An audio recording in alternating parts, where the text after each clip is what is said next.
Welcome back. Now, before we went to this break, I introduced you to Britt Mandy, who's from the Bell of Hope Cycle Challenge for Mental Wellness. And they've got a project on the go. And Britt, you're still telling us about how it is that you got called Britt Mandy by your parents.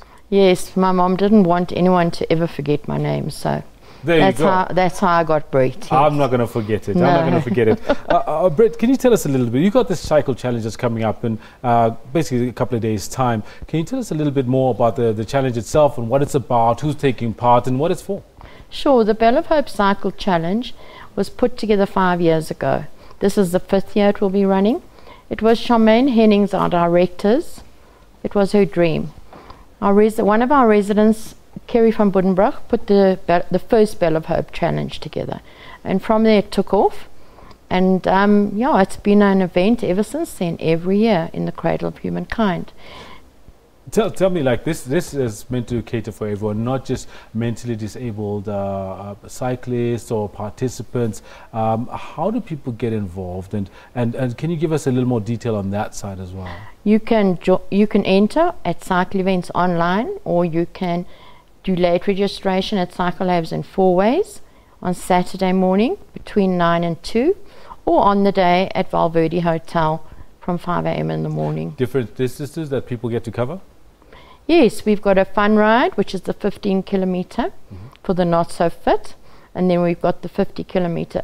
The whole race is a fun ride because it's for charity.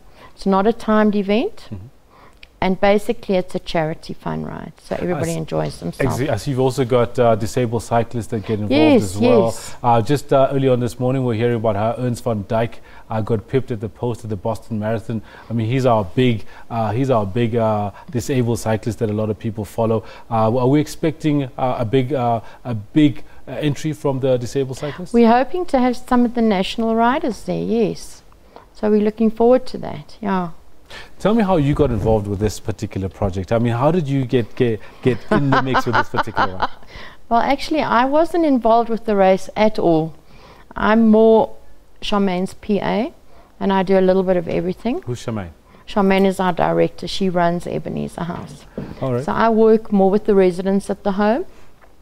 And 1 year, well, it just so happened that I had to run the race. So now I do a little bit of everything. What are the big challenges that you're faced with in the preparation for this? For the preparation of it is our sponsors. We need cash sponsors. We need cash sponsors for the home and for the race. This year we were very lucky.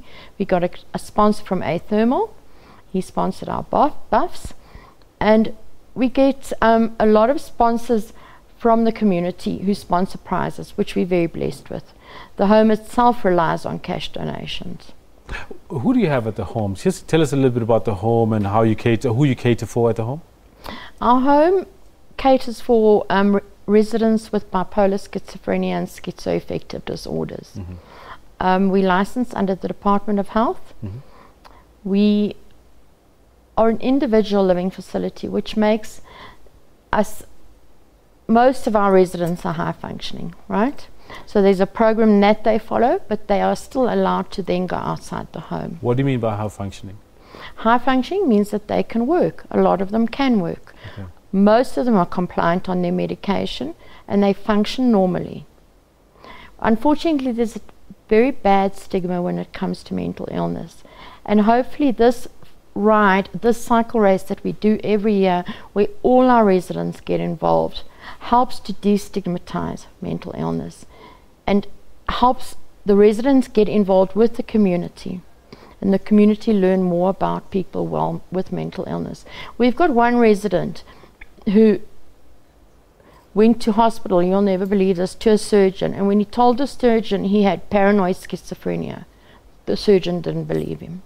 Wow. So basically this is about making sure that the situation is normalized and people get to understand that they're not pariahs, that they're normal people with a need for assistance. Yes. Yeah. Tell me something, in terms of 2 questions I want to ask you in closing. What is your financial target, 1? And 2, how do people get involved if they're not going to be racing or cycling on the day? How do they make sure that they put their hands in their pockets and help financially as well? So what's your financial target, and how do people who are not going to be at the event, how do they get involved with their money?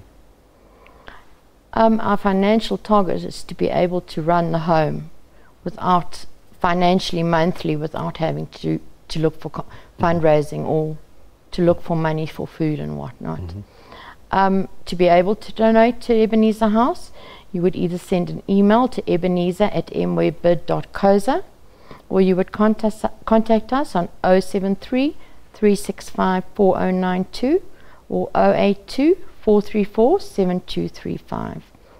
All donations would be welcome. Britt Mandy, thank you so much. I certainly hope all the best for the challenge that's coming up on the 23rd of April at the Cradle of Humankind. 7 o'clock it starts. And you close registration when? We close registration on Thursday. Yep.